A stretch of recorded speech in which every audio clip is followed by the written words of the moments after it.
Sermon outline 3 మాటలు. మొదటి మాట పేరెంట్స్, రెండవ మాట ప్రిపరేషన్, మూడవ మాట పర్సనాలిటీ. దేవుని అవసరము తీర్చగలిగిన పేరెంట్స్ వారు ఎట్లున్నారో చెబుతాను. దేవుని అవసరం వారు తీర్చడానికి ఆ ఆగమన దూతను వారు ఎట్లా ప్రిపేర్ చేశారో చెప్తాను. తరువాత వారు ప్రిపేర్ చేసిన వ్యక్తి యొక్క పర్సనాలిటీ ఎట్లా ఉందో నేను మీతో చెప్తాను. వెరీ సింపుల్ అవుట్లైన్, మీరు జ్ఞాపకం పెట్టుకోండి. చెప్తారా ఒకసారి? మొదటి మాట వెరీ గుడ్, రెండవ మాట ప్రిపరేషన్, మూడవ మాట పర్సనాలిటీ. సరే, ఇప్పుడు మనం చదివిన వాక్య భాగంలో ఆ పేరెంట్స్ని మనం చూస్తాం. ఏంటి పేరెంట్స్ గురించినటువంటి వివరాలు? అందులో 2-3 తలంపులైనా మీకు చెబుతాను చూడండి. లూకాసు సువార్త 1వ అధ్యాయం, లూకాసు సువార్త 1వ అధ్యాయం నేను చదువుతున్నాను చూడండి. 6వ వచనం చూస్తున్నారా?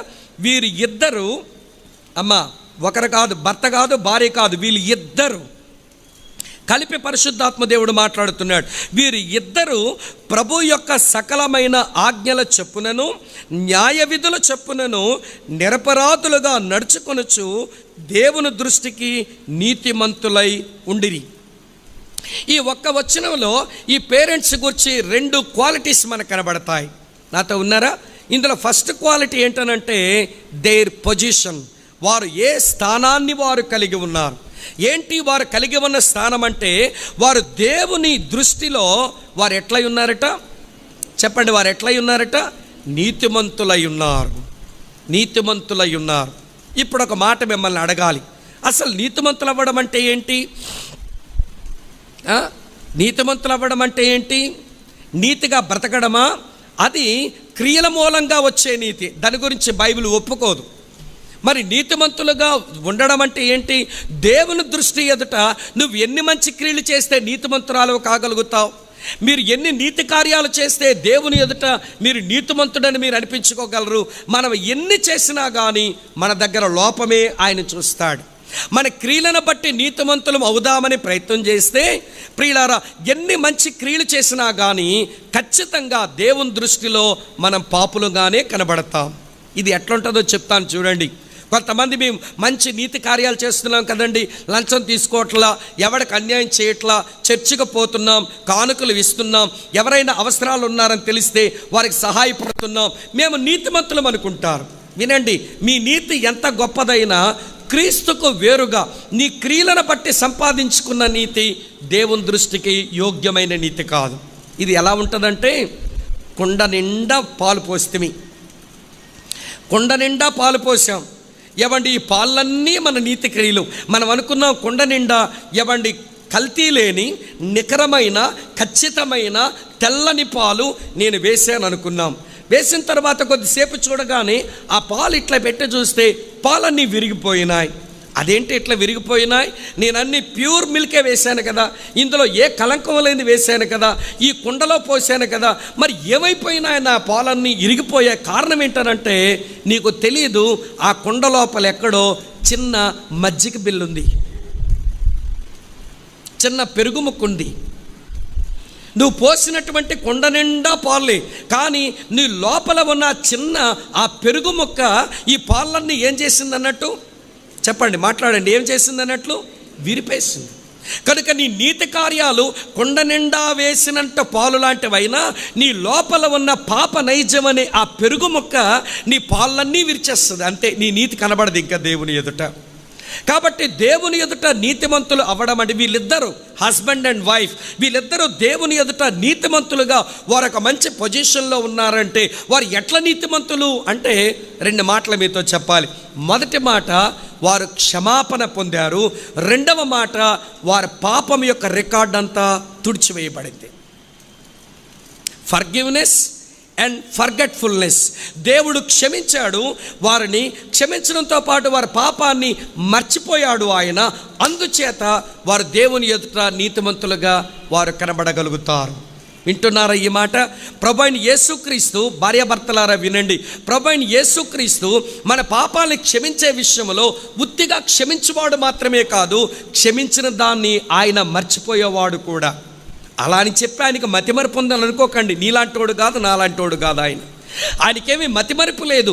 ఉద్దేశపూర్వకంగానే దాన్ని జ్ఞాపకానికే తెచ్చుకోడట. చూడండి ఆ మాట ఎట్లుందో, చదువుతాను ఆ మాట. హెబ్రీలకు రాసిన పత్రిక, రాసుకోండి వచనాలు, తర్వాత మీ స్టడీకి ఉపయోగపడతాయి. హెబ్రీ పత్రిక 8వ అధ్యాయం 12వ వచనం చూడండి. నేను వారి దోషముల విషయమై దయగలిగి వారి పాపములను ఇకను ఎన్నడను చెబుతారమ్మా అమ్మ జ్ఞాపకం చేసుకోం. వినండి, మనుషులంగా మనం క్షమిస్తాం, కానీ అది మర్చిపోకుండా ఉండలేం. నేను కొంతమంది భార్యాభర్తల యొక్క జీవితాలు చూస్తున్నప్పుడు, ఈవిడ గారు ఏదో తప్పు చేశారు, ఆమె తప్పు చేసిన విషయం ఆమెకు అర్థమై, ఏమండి నన్ను క్షమించండి, సారీ అండి అంది. ఇతగాడు కొంచెం మూతి మీద మేసం ఉన్న మగాడు కదా, కొంచెం పౌరుషం ఎక్కువ అయి ఉండి, క్షమాపణ కొరకు నా దగ్గరకు వచ్చింది నా భార్య అని క్షమించాను పో అన్నాడంతే, అయిపోయింది. సరే, వాళ్ళిద్దరూ చాలా బాగున్నారు. మళ్ళీ ఒక 3 నెలలు గడిచిన తర్వాత అలాంటి మిస్టేక్ మళ్ళీ ఆ సహోదరి చేసింది. అప్పుడు ఇతగాడు అన్నమాట ఏంటో తెలుసా? మళ్ళీ ఆవిడ వచ్చింది, ఏమండి తప్పు అయిపోయింది క్షమించండి అంది. అప్పుడు ఇతగాడు నోట్లోంచి వచ్చే మాట ఏంటో చెప్పనా? నీ గుణమేంటో నాకు తెలియదా? మీ అమ్మ బుద్ధి నీకు వచ్చింది, మీ నాయన బుద్ధి నీకు వచ్చింది, అందుకే 3 నెలల కింద అదే తప్పు చేసావు, ఇప్పుడు కూడా ఈ పాడు పని చేసావు, నీ బుద్ధంతా ఇంతే అంటాడు. విసుక్కుంటా, సనుక్కుంటా, నిందించుకుంటా. అంటే అతను ఇంత ముందు ఆవిడ చేసిన పాపాన్ని క్షమించాడంటారా? ఎస్, క్షమించాడు. కానీ మర్చిపోయాడంటారా? మాట్లాడరే, ఎవరిని మర్చిపోలేదు. అంటే అది పదే పదే జ్ఞాపకం చేసుకుంటారు. వినండి ప్రియులారా, ఎవడు పుణ్యం రావడమే క్రిస్టియన్ ఫ్యామిలీ అంటే. దేవుడు ఎలాగైతే క్షమించి ఆయన మర్చిపోతాడో ఆ లక్షణాన్ని అడాప్ట్ చేసుకోవడమే క్రిస్టియన్ ఫ్యామిలీ. అప్పుడు ప్రేమలు అభివృద్ధి అవుతాయి. నేను చెప్పలేదు, బైబిల్ చెబుతున్నది ఆ మాట. మీ కొరకు చూపుతాను చూడండి. సామెతల గ్రంథం 17వ అధ్యాయం. మీరు ప్రతి వచనం తెరిచి చూడాలి, నేను చెప్పింది అట్లుందో లేదో. రాసుకుంటండి, ఒకవైపు చూడండి కూడా. చదవడం నేనే చదువుతాను. సామెతల గ్రంథం 17వ అధ్యాయం 9వ వచనం చూడండి. ప్రేమను వృద్ధి చేయగోరువాడు తప్పిదములను దాచిపెట్టును, జరిగిన సంగతి మాటి మాటికి ఎత్తువాడు ఏమి చేయను? మిత్రభేదం చేయను. కొంతమంది వింటున్నారా, ప్రేమను వృద్ధి చేసే వాళ్ళు తప్పిదాలు దాచేస్తారు, సర్లే ఏదో అయిపోయిందని. ప్రేమను అభివృద్ధి చేసుకునే వాళ్ళు స్నేహము ప్రేమలు ముడిపడి ఉండడానికి ఏం చేస్తారంటే, జరిగిన దాన్ని ఇక మాటి మాటికి ఎత్తరు, మర్చిపోతారు దాన్ని. ఈ రోజున చాలా క్రిస్టియన్ ఫ్యామిలీస్లో ఉన్న మాయరోగం ఏంటంటే, మన మధ్య ప్రేమలు అభివృద్ధి కాకపోవడానికి క్షమించామని అంటాం, కానీ దాన్ని బాగా జ్ఞాపకం పెట్టుకుంటాం. టైం రాదా దీని సంగతి చూస్తాను, ఈవిడేదో నీకు శత్రువులాగా, నాకు టైం రాని ఇతగాడు సంగతి చెప్తాను, అప్పుడు ఎలా చేశాడు ఇప్పుడు ఎలా చేశాడు, నాకు టైం రాదా అప్పుడు నేను అడిగేనా కడిగేనా అని అనుకుంటారు అక్కలు కూడా. ఎవరూ తక్కువ కాదు, ఇసుక తక్కిడి పేడ తక్కిడి లాంటి మనుషులే మన వాళ్ళు. ఎవరి బరువైనా ఒకటే, కాకపోతే అది ఇసుక, కాకపోతే ఇది పేడ అయింది. బరువులు మాత్రం సమానంగానే ఉంటున్నాయి. కారణం ఏంటంటే ప్రియులారా, దేవుడు మనల్ని ఎలాగ నీతిమంతులుగా తీర్చాడు అది మనకు అర్థమైతే ఆ గుణాన్ని మన ఫ్యామిలీలో మేనిఫెస్టేషనే క్రిస్టియన్ ఫ్యామిలీ. ఒక మాటలో చెప్పాలని అంటే, the manifestation of God's attribute shown in the family. ఎవరి కుటుంబాల్లో కనబడవలసింది దేవుని యొక్క గుణలక్షణాల మేనిఫెస్టేషన్ అంతా అది క్రిస్టియన్ ఫ్యామిలీ. నాతో ఉన్నారా? ఇప్పుడు చూడండి, వీళ్ళిద్దరిలో భర్త నీతిమంతుడా, భార్య నీతిమంతురాలా? కొంచెం మాట్లాడండి అమ్మా. భర్త నీతిమంతుడా, భార్య నీతిమంతురాలా? వీరు ఇద్దరూ దేవుని దృష్టి ఎదురు నీతిమంతులు. ఇక్కడ కొంతమంది భర్తలు ఉంటారు, వీళ్ళు ఎక్కడికైనా మీటింగ్కి వెళ్ళి వాక్యం విని బాగా ప్రార్థన చేసుకుని బాగుంటారు. ఈవిడ గారి సంగతి అంతే, మూల తోసేస్తాడు ఈ మహానుభావుడు. పోని మగాళ్ళు అట్లా ఉంటే అమ్మలక్కలు కూడా అలాంటి మాయరోగపు అమ్మలక్కలు ఉంటారు. వీళ్ళు ఎట్లాంటి వాళ్ళనంటే, భర్తను ప్రభు సంధికి తీసుకురావడమో ప్రార్థనలో ఉంచడమో రండి అని బ్రతిమలాడడమో చేయదు. వస్తేరా లేకపోతే మాని, నేనేమో అతి పరిశుద్ధురాలు, నేను గుడికెళ్ళి కనబడిపోతానని భర్తను ఎప్పుడూ తీసుకురావడానికి ప్రయత్నం చేయదు. దొంగ ముఖం, ఏమనుకోకండి అక్కలు. కనుక భర్త సంగతి నీకు బాధ్యత లేదా? ఆయనకు నువ్వు కావలదానివి కాదా? నీ భార్యకు నువ్వు కావలవాడివి కాదా? మరి నీవు నీతిమంతుడు అయ్యావు, నువ్వు క్షమించబడ్డావు, నీ పాపాలు దేవుడు మర్చిపోయాడు, దేవునితో చక్కగా సమాధానం కలిగి ఉన్నావు. మరి నీ భార్యకు ఆ స్థితి ఉండాల్సిన అవసరం లేదా? నీ భర్తకు ఆ స్థితి ఉండాల్సిన అవసరం లేదా? ఈ రోజున ప్రియులరా, మన పేరెంట్స్గా, మన పేరెంటేజ్లో భార్యాభర్తలుగా దేవుని ఎదుట ఉండవలసిన పొజిషన్లో చాలామంది లేరు. కొంతమంది భార్యలు నీతిమంతులుగా తీర్చబడ్డారు, వారి పాపాలు క్షమించబడ్డాయి, వారి పాపాలు దేవుడు మర్చిపోయాడు, మంచిదే. కానీ కొంతమంది భార్యలకు ఈ అనుభవం లేదు, కొంతమంది భర్తలకు అనుభవం లేదు. అందుకనే ఒకరు ఒకలాగా నడిస్తే మరొకరు మరోలాగా నడుస్తున్నారు. ప్రియులారా, ఇద్దరు ఎవండి ఒక ఈక్వల్ గ్రౌండ్లోనికి ఒక కామన్ గ్రౌండ్లోనికి రావాలి. ఎవండి నీకు కాఫీ ఇష్టం అవ్వచ్చు, ఆయన గారికి టీ ఇష్టం అవ్వచ్చు, నీకేమో స్వీట్ ఇష్టం అవ్వచ్చు, ఎవండి ఆవిడ గారికేమో హాట్ ఇష్టం ఉండొచ్చు, నీకు మాంసం ఇష్టం ఉండొచ్చును, ఆవిడ గారికేమో చేపలు ఇష్టం అయి ఉండొచ్చును. ఎవండి ఇలాంటి చిన్న చిన్న అలవాట్లో డిఫరెన్సెస్ ఉన్న ఎవండి మేజర్ విషయంలో ఒక కామన్ గ్రౌండ్లోనికి రావాలి. అది క్రిస్టియన్ ఫ్యామిలీ. ఏంటా మేజర్ ఇష్యూ అంటే దేవునిలో మనము నీతిమంతులుగా తీర్చబడ్డాం. నాతో ఉన్నారా? నా మాటలు అర్థమవుతున్నాయా? దేవుని అవసరము తీర్చగలిగిన ఆ ఫ్యామిలీ ఒక కామన్ గ్రౌండ్లో ఉంది. అదేంటంటే వీరిద్దరు కూడా దేవుని దృష్టి ఎదుట ఎవరు చెప్పండి, ఎవరు? నీతిమంతులు. ఇప్పుడు భర్తలను అడుగుతున్నాను, అన్నయ్యలారా, మీ సతీమణి ఆమె నీతిమంతురాలుగా తీర్చబడిందా? అక్కలను అడుగుతున్నాను, అమ్మా మీ భర్తలు నీతిమంతులుగా తీర్చబడ్డారా?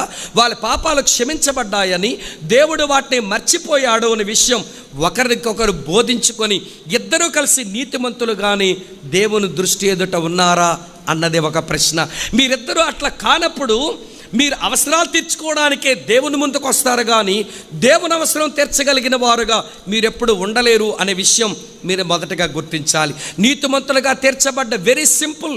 దేవుడు దాన్ని చాలా తేలిక చేసినాడు. ఎట్లా చేశాడో ఒక రెఫరెన్స్ చూపించి నేను కొంచెం ముందుకు వెళ్తాను. రోమీయులకు రాసిన పత్రిక చూస్తున్నారా?